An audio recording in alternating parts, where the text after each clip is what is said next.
opinion, women are silly to want to be an equal gender. I think you all are just plain silly to want to be an equal gender, because how can you be equal to something that you created?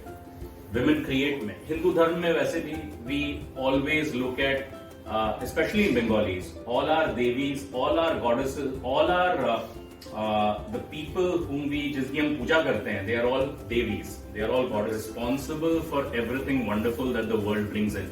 And I think earlier itself, males realized that. And because males realized this, that's why the patriarchal system came in. That's why we tried to subjugate women.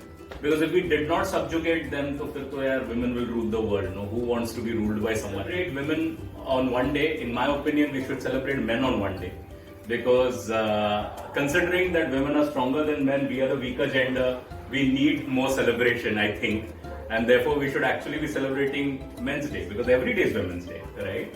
So every time we give employment to a woman, we are actually employing a family. Every time we educate a woman, we are actually improving the next generation. Once again, for being wonderful torchbearers. Thanks for bringing up wonderful children. Thanks for bringing up the nation. Thanks for making all of us stronger. And thanks for being just what you are. So let's celebrate women.